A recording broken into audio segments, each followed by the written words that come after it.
I'm absolutely delighted to be here with you today. And as Aurelian said, I'm going to talk about social intelligence maturity. So this is a model that's going to help you plan and progress your activities with social data analysis. I must apologise as well. You cannot see my face.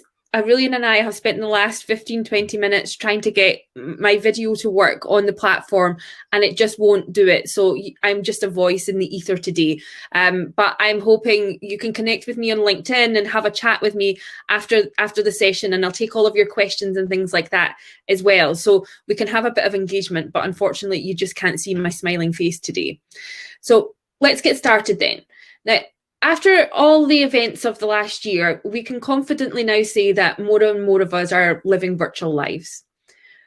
Included in these lives are cultural moments and trends that are being shaped in this online melting pot.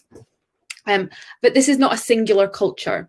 There's things going on in the deep corners of the internet that are creating more consequences in real life each year. So I want to have a look at just a couple of them just now. So in this one, we've got filter face, or what I call the Kardashian face. Every day I see stories of people using apps, stories about what this is doing to our mental health, or people going for plastic surgery because they want to look like their filter. I'm unsure if anyone has actually done any research on these posts, but what can they tell us about mental health? Why do people use them? The answer is in the data itself and the captions that people use to share these images and videos. We just need to do some analysis on them. This one is about people recording moments or to recreate their best lives. While not all of this content is 100% truthful, it does tell you about what people aspire to be, and it also starts trends. It changes how people behave in the real world. What was only seen as acceptable and official or of photo shoots or videos is now coming into the everyday lives of people. And for people like me who don't do that, the rest of us get to sit back and watch. To understand real world changes, we may need to look to digital sources to understand why. Or if we want to get more serious for one moment, there's other things that are happening that we may not be aware of. For example, QAnon have infiltrated mums groups and are swaying behaviours towards vaccines and other important decisions. We're actually finding that misinformation and disinformation in many consumer industries, so it's not just in politics, there's no industry that's not been impacted by this. It means that behaviour is being swayed. I'm Dr. Jillian Ney, and for the last 14 years, I've had the privilege of analysing the internet to understand people and their behaviours. From my very first project in 2007, where I had to use social media and other online sources to piece together what it was like to be a volunteer at the Olympics and World Cup. This study drove me into a PhD, where I explored the impact of social media conversations on purchase decisions. Purchase decisions. Little did I know at the time this work was ahead of its time. I specifically looked at influence and credibility, and in the light of misinformation and disinformation, that research is now coming back into vogue. To more recent studies of what influence looks like, the flow of information and concepts, to understanding brand communities, psychological frames of brands, and much, much more. But for the last year, I have been working with large enterprises to understand where social data fits into their organisation. This was a surprising project. Not only did I find that 48% of the Fortune 100 companies were investing in centralised departments or dedicated social intelligence practitioners, which I think is huge, I also found 6 distinct ways that organisations are using social data. So at my company, the Social Intelligence Lab, we're turning this into the first industry-wide model for social intelligence. So at the Social Intelligence Lab, we help our members to plan, create and deliver successful social intelligence programs. To move from what we would say is social listening, this wandering, meandering through social data to find an insight, any insight that's more than often not the right insight, to social intelligence, where we're strategically using social data to answer business questions. We do that through training and research, our tools and agencies directory, and events and webinars. So our maturity model is very much firmly in here to be able to give everyone that sparking point for knowing where to invest, what to watch out for, and to really benchmark where they are now in comparison to others. So let's talk a bit about maturity. So what do we mean by the social intelligence maturity? So this is actually a model I've been working on for a while. It has been created from hundreds of brands and practitioners that we have worked with and spoken to understand their work and how they approach it. It started as a way for me to understand the social intelligence industry, to understand where the social intelligence lab needs to be. But more recently, I found it to be really helpful to practitioners and the brands themselves. So we like to think of this as the journey to social intelligence. So before I tell you more about the model, I'm going to tell you why it matters. The 6 points of maturity matter because, well, one of the main reasons is that you can't go anywhere before you know where you're going. I'm guessing that you can't see into the future. You can't know where you're going unless you know where you are now. I know that sounds a bit profound, but it's pretty obvious. Next one is investment and buy-in. A big area we struggle with in this industry is getting buy-in from the business.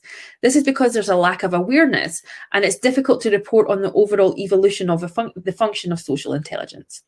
Being able to see and show where you are on the scale of maturity gives industry context that can be crucial to winning more budget and securing investment from the powers that be. Next up is consistency. The way the industry is, there are huge differences between what is meant by social intelligence in one company to the next, but mostly we are all doing the same or similar things. This model allows us to map our work alongside the work going on elsewhere. Vendor agency selection. It's very hard to pick your vendor, to know what functionality you need and what's going to be crucial or a waste of money. We've done lots of work on that decision process. It's hard enough, but it's made harder when we don't have any clarity on our position. And let's face it, a sales conversation is not the place to get real and do the soul searching. Why we see shiny functionality and think, wow, we could be using that.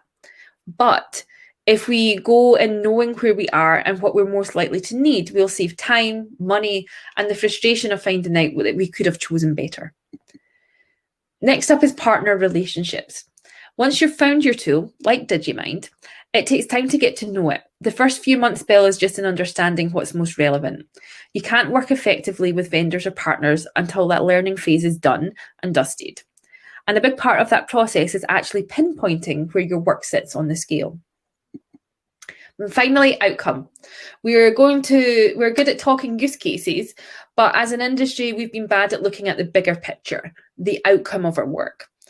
By that, I mean what impact we're making to the business. Through mapping our wider journey, we can focus on outcome and therefore know what we need to do to get more of it. So the model's been built upon the activities the company is carrying out with social data and the results on return on investment from that activity. So social data analysis tools are no joke. They can become very expensive tools, but tools like Digimind can help us to find, access, store, and analyze the data that we need to analyze. So if you're going to, it's important to know you're going to be in one of these 6 places that I'm going to show you in 1 second. You will definitely be there. It's just a case of finding where. So the steps themselves are trialing, activated, narrow, broad, effective, and integrated. Now, the model looks a little bit like this. I know that there's a lot going on here, but the model here highlights 6 stages. So there's and it also highlights their approach and how much ROI or value will be returning from the approach. So the trialing and activated, we tend to find that people within here are very tool-led. So they're using the functionalities and features of the tools that they have, and they're very led by that process and what the technology has to offer them. Moving into kind of narrow and broad, we're finding a more activity-led approach. So they've got some questions and things that they would like to answer. Whereas in the outcome-led approach, which is a more mature area and where we're likely to see more value to the organization, we're finding that these guys are outcome-led and they have strategic questions that they're answering, and it's integrated into official workflows and things. So as we move through the journey, we begin to see more ROI from our activities. In the initial stages, people can very much believe that there is no return on investment from analysing social data. But that's just because they're being led by these tools and the types of activities in which they're trying to do. So how do you know where you are? Well, I'm going to go through the stages and give you pointers to work out where you are. Grab a pen and make a note of where you see yourself. If it's quite easy to work out where you are, then do congratulate yourself. So the first stage is trialing. The trialing stage, social data is very much linked to social media management. You use social data to monitor trends and find the conversations you want to be part of. At this stage, it can feel like you get no return from any analysis. And analysis is very loose. You're not really analysing, but looking for conversations to jump on. You might feel like you don't know what all the fuss is about in social listening, social intelligence, whatever you're calling it. It's also important to note that the people on this stage are only using free trials of tools or tools that have a very, very, very low spend. They are flirting with the data, but aren't ready to invest. So if you're a Digimind customer, I would say that you're not in this first stage here. You're a little bit further along in the journey. The second stage is activated. You're getting to know social intelligence here. You know you're here if you have the technology, but you're still not using it to its full extent. So if you've got Digimind and you're thinking, we're doing these things, but I know we could be doing more, I just don't know where to start with it, you're more than likely in this stage. You've made the investment, but it's more of a budget line rather than an integrated solution to help you do better. Many, many, many people are here, and that is okay. There's been no framework to guide you in how to use social data in the business, so you're just finding your feet with everything. The next stage is narrow. You'll know you're here if you have the technology working, perhaps in multiple teams across the business, and you are producing work. You're predominantly using social data to track and measure your own activity, hence it's narrow looking, and social data is more useful for marketing campaigns, and you're likely to think of social as a way to find out what people are saying about your brand. When we move into the next stage, we're going broader, and you'll know you're here because you're doing projects in different areas, and it's not just about the context of your brand, but the wider context.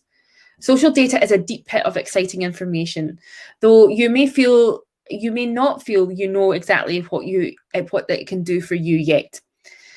This is the point where social listening could start to become social intelligence, as you start to see glimpses of seeing the potential for social data to impact strategy. You might even be starting to see a clear return on investment at this stage. At stage 5, this is where we begin to get excited. This is about becoming effective. If you're here, you're solving problems for the business using social data.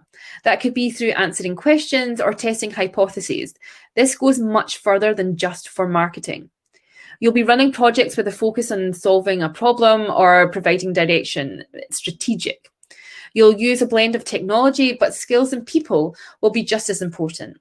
This is a good place to be, but it has some key challenges. In fact, the most challenges of all the stages. This is where we meet companies who are hoping to progress further. And at stage 6, you'll know you're here if you've got a centralized department, have strong leadership buy-in, and you're continually receiving high-quality briefs from around the organization. Some of the large enterprises we work with are almost here. They have maybe 1 or 2 of these points, but they're still looking for support to gain acceptance and to increase efficiencies. It's important to note that these centralized departments may be in different areas of the business also. So sometimes we've got decentralized, centralized departments in different areas. So if you're struggling to know where you are, a fairly simple way to tell where you are on the journey is to look at your outputs. What are you producing every day? How do you know you've had a successful quarter? What measures do you have in place? So I'm going to come in at a really basic level here, because we could spend all day on this, but at a really basic level, the outputs of the areas are as follows. For trialing, the outputs are limited. There's not many reports beyond looking at some initial engagement metrics. You don't really analyze the context of the data.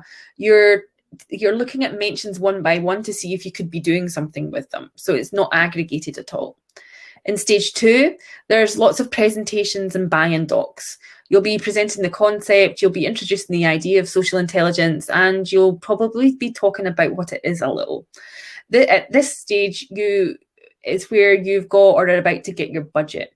Your use of tech is sporadic and you don't have a clear use case thought out yet. You do want to do more, but often don't know when or how to do it. As I said, many people are here, and it is a great place to start. In stage 3, narrow, you'll be turning out lots of graphics and reports. You'll be focused on measuring your campaign or brand strategy and where you fit with your competitive set. You're measuring to help you do better next time, but you may well be thinking that there's more than that you could do with the data. And I have to say that I would agree. In stage 4, the 4th stage, you're outward looking and you're going broad. Here you're creating more bespoke reports and dashboards that are unique to each project. At this stage, you're finding interesting insights about the world to give context to campaigns, products, or the brand, but they are not always insights that people take action on. I think that's a really important thing to know, is when you're sending these reports out and nothing's really coming from them.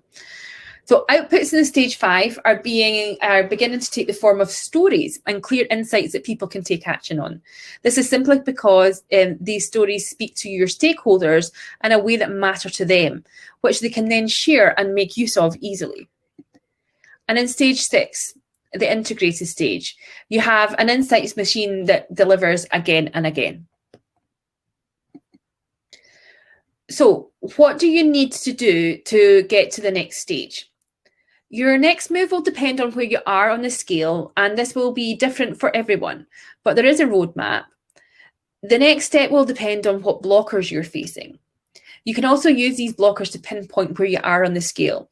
Some of the biggest challenges we see at each stage, some of the biggest challenges we see at each stage.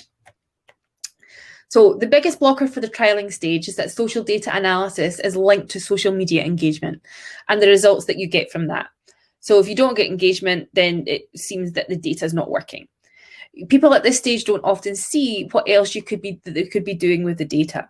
You're not invested in the data and have not invested in the tech at this stage. The investment is the biggest blocker in progressing social intelligence maturity when you're at this first level. In stage 2, you won't be seeing repeatable results yet. You might be struggling at this stage because you don't have a use case and are not confident where that should be. You're looking to see where social data can be integrated, but you're not finding it easy and are not finding success yet. At the next stage, your campaigns can get repetitive as you try to repeat the same successes. So in stage 3, we're finding that there's lots of people using social data to measure campaign success. And the result of that is obviously, the results here are obviously linked to that success.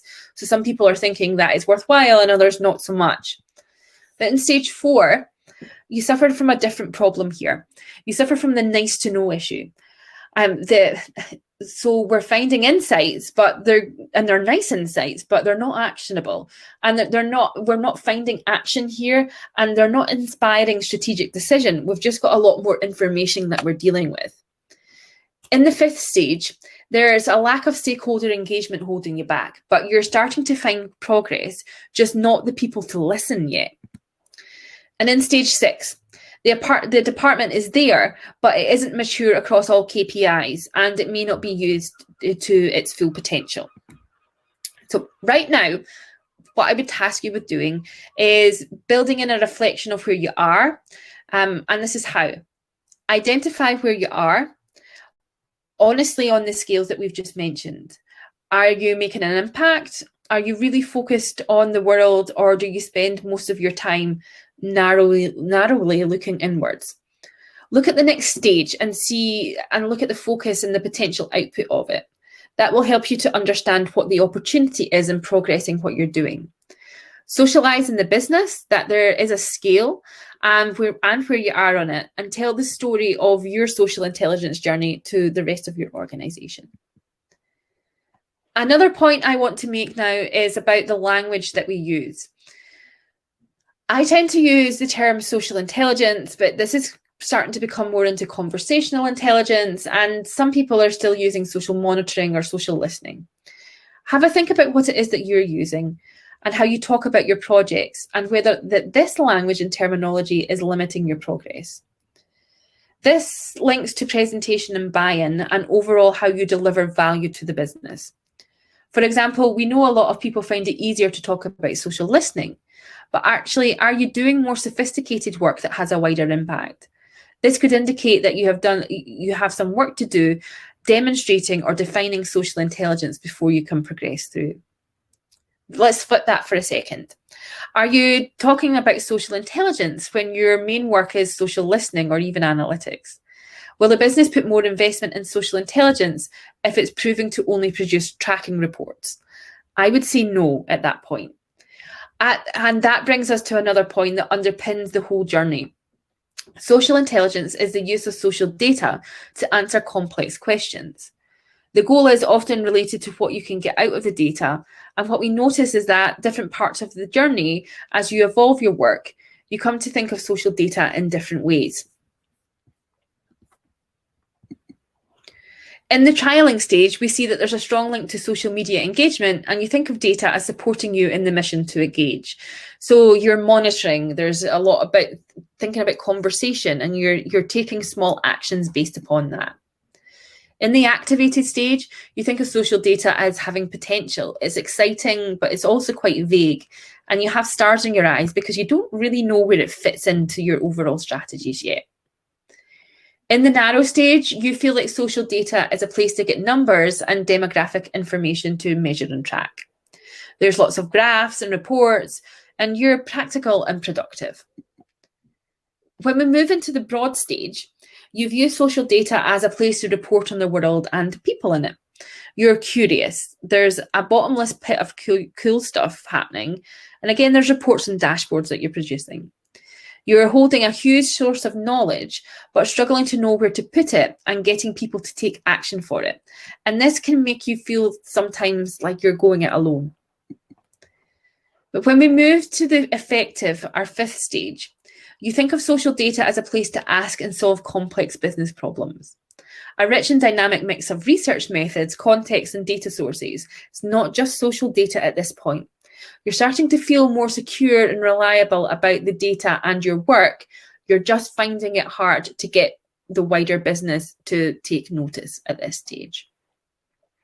And in the final stage, social data is regarded as crucial, trustworthy, and an insights generating machine. Actionable data that solves problems, you're likely to be confident and organized, and there's a business efficiency around there.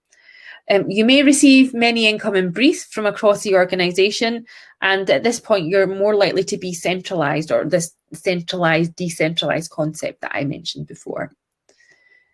So what's next? So there's a lot of information that I've just gone through, and we've only really just scratched the surface. But I promise if you're in social data, you will get a lot from just working out where you are. Wherever you are in this journey, this will help you reach your goals.